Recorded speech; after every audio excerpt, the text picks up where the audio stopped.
جب ہم قرآن لوگوں کے سامنے بیان کرائیں گے تو قرآن میں احکام کی دو قسمیں ہیں, ایک کا تعلق ہے عقیدے سے, ایک کا تعلق ہے عمل سے. عقیدے کی اہمیت زیادہ ہے یا عمل کی زیادہ ہے؟ بولو نا. عقیدے کی. اب عقیدے کی اہمیت زیادہ ہے تو عقیدے بہت ہیں اسلام میں. ایک توحید کا عقیدہ, رسالت کا عقیدہ, آخرت کا عقیدہ, جنت جہنم کا عقیدہ, فرشتوں کے وجود کا عقیدہ. تو ان میں سب سے اہم عقیدہ کون سا ہے؟ توحید. اب میں کبھی توحید بیان کرتا ہوں نا تو لوگ اس پہ بھی کہتے ہیں یار یہ کیوں, اس سے تو فلاں مسلک کے لوگوں کو تکلیف ہو رہی ہے, اس سے تو آپ کے ویورز کٹ رہے ہیں. تو میں ان سے کہتا ہوں بھائی اگر یہ بھی بیان نہیں کریں گے, توحید بھی اگر کھول کھول کے بیان نہیں کریں گے تو بہتر نہیں ہے کہ میں بھی ایک چھولے کی ریڑھی لگا لوں؟ کیا ہو گیا؟ یعنی اگر قرآن کی جو ایک تو عقیدے سے اس کا تعلق ہے جس کی اہمیت عمل سے زیادہ, اور پھر عقیدے میں سب سے اہم عقیدہ کیا ہے؟ توحید. اور توحید میں بھی آگے یاد رکھو توحید کی اپوزٹ کیا ہے؟ شرک. توحید کا الٹ کیا ہوتا ہے؟ شرک. تو شرک کی نفی کرنا توحید ہی ہے نا. تو سب سے بڑا شرک پتہ ہے کیا ہے؟ اللہ کے سوا کسی کو مدد کے لیے پکارنا. یہ شرک کی سب سے بڑی قسم ہے اور سب سے خطرناک قسم ہے جس نے ہمیشہ مشرکوں کو برباد. ہر دور کے مشرک اس قسم کے شرک میں مبتلا ہوئے ہیں. وہ یہ نہیں کہتے تھے کہ اللہ جیسا اللہ بھی کوئی ہے, وہ کہتے تھے جیسے اللہ سے ہم ڈائریکٹ پکاریں تو بھی ٹھیک ہے, لیکن اللہ نے کچھ اختیارات اپنے بندوں کو بھی دے دیے ہیں, ان کو بھی پکارا جا سکتا ہے. اسی شرک کی نفی کے لیے دنیا میں پیغمبر آتے رہے ہیں, اور اسی کے لیے اللہ نے ہم سے ہر نماز کی ہر رکعت میں کہلوایا ایاک نعبد و ایاک نستعین, اے اللہ صرف تیری عبادت کریں گے. اللہ کو پتا تھا یہ عبادت کے مفہوم میں گھما دیں گے بات کو, اس لیے اگلا جملہ کہلوایا ایاک نستعین, مدد صرف تجھی سے. استعانہ مدد کو کہتے ہیں. تو اب یا اللہ مدد کے علاوہ تمام راستے اللہ نے بند کر دیے کہ نہیں کر دیے؟ تو یہ والی شرک کی بھی اگر ہم قسم بیان نہیں کریں گے, مصلحت کا شکار ہوں گے کہ ویورز ٹوٹ رہے ہیں, لوگ خراب ہو رہے ہیں, تو بھائی پھر تو قیامت میں پکڑے جائیں گے. اللہ کہے گا میری وحدانیت بھی اگر تم سے ممبر پہ بیٹھ کے بیان نہیں ہو رہی تھی تو بہتر تھا کہ تم بھی یو پی پہ انڈا موڑ پہ ایک چھولے کی ٹھیلی لگا کے بیٹھ جاتے. تو یہ بڑا خطرناک شرک ہے. ہاں اس پر جو اشکالات ہوتے ہیں کہ پولیس کو بھی تو مدد کے لیے پکارا جاتا ہے, وہ تمام اشکالات کے میں ایک بیان میں جوابات دے چکا ہوں, اس کو سن لیا جائے دوبارہ. تو اس لیے میں کہتا ہوں بھائی اپنے حال پہ ترس کھاؤ, صرف یا اللہ مدد, صرف یا. ہم یہ نہیں کہہ رہے کہ جس نے یا رسول اللہ مدد کہا وہ کافر ہو گیا, نہ. کفر کا فتویٰ لگانے میں بہت احتیاط ہے, کیونکہ ہم اس سے پوچھیں گے تمہارا مطلب کیا ہے اس کا, تو مطلب میں جا کے گہرائی میں کہیں سے بھی کوئی تعویل کھینچ تان کے نکالی جا سکتی ہو کہ ہو سکتا ہے اس کا یہ مفہوم ہو, تو اس کو مومن ہی کہا جائے گا جب تک 100% وہ واضح طور پر نہ کہہ دے. لیکن یہ جملہ بہت ڈینجرس ہے. کفر کا فتویٰ دنیا میں لگانے میں تو احتیاط ہے, مگر آخرت میں اللہ بھی احتیاط سے کام لے گا فتویٰ لگانے میں, ایسا نہیں ہے. وہ تو ہمارے لیے اللہ نے کہا ہے کہ تم دل کے حال نہیں جانتے, اللہ تو دلوں کا حال جانتا ہے. اللہ کو پتا ہے کون کس نیت سے کہہ رہا ہے. تو اس لیے میرے بھائی اپنے حال پہ ترس کھاؤ, اپنے مذہبی رہنماؤں کے کہنے پر توحید کا راستہ نہ چھوڑو. عیسائی بھی اپنے آپ کو توحید پرست کہتے ہیں کہ ہم ایک اللہ کو مانتے ہیں, مگر اللہ کو ان کی توحید قبول نہیں ہے. تو اگر آپ بھی یا اللہ مدد, یا رسول اللہ مدد, یا علی مدد, یا غوث اعظم مدد, سارے اللہ کے علاوہ پتہ نہیں درجنوں لوگ ہیں, اور یا رسول اللہ انظر حالنا, اے نبی ہمارے حالت پر رحم کریں, اے نبی ہماری طرف دیکھ, یہیں سے بیٹھے بیٹھے پکار رہے ہیں نبی کو, اور یہ عقیدہ ہے کہ نبی صلی اللہ علیہ وسلم بنفس نفیس ہماری مدد کریں گے, یہیں سے بیٹھے ہوئے ہمارا کلام سن رہے ہیں, اور خود قبر میں سے ہوتے ہوئے ہماری مدد وہیں سے کر لیں گے کیونکہ اللہ نے آپ کو اختیارات دے دی ہے. بھائی یہ شرک ہے.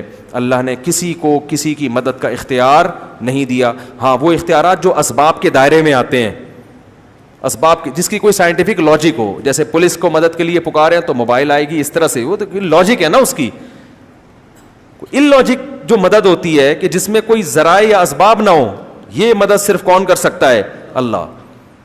اس کا اللہ نے کسی کو اختیار نہیں دیا.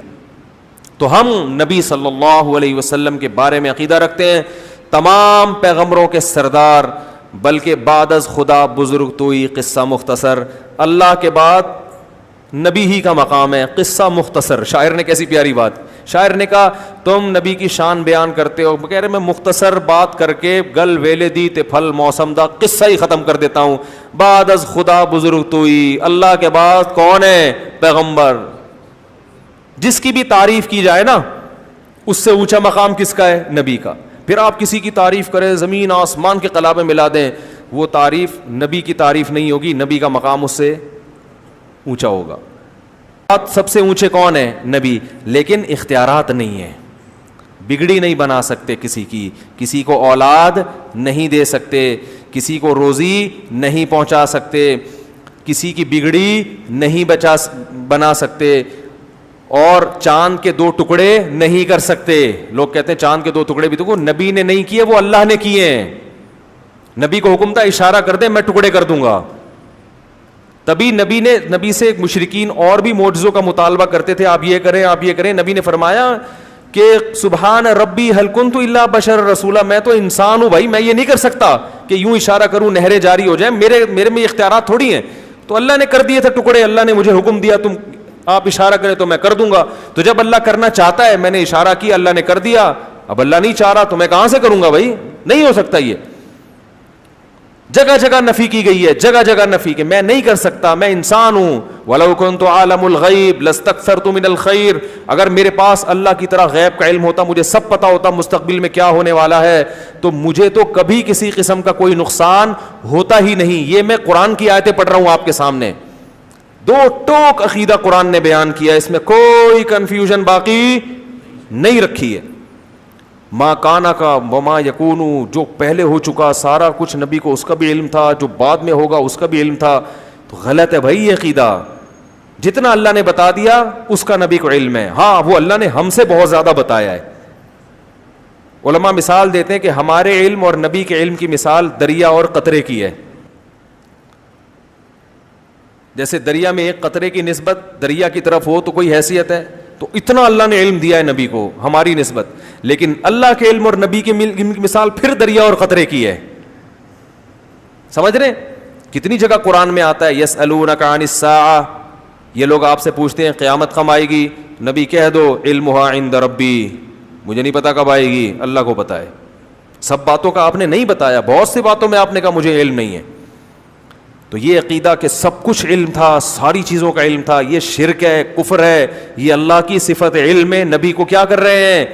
شریک کر رہے ہیں. تو اپنے ایمان کو بچاؤ, توحید کے بغیر مغفرت کا امکان نہیں ہے. چاہے راتوں میں تہجد کے محراب بنا دو ماتھے کے اوپر, چاہے رو رو کے پاگل ہو جاؤ, اللہ نہیں مغفرت کرے گا. 2 ٹوک الفاظ میں کہہ دیا اللہ نے.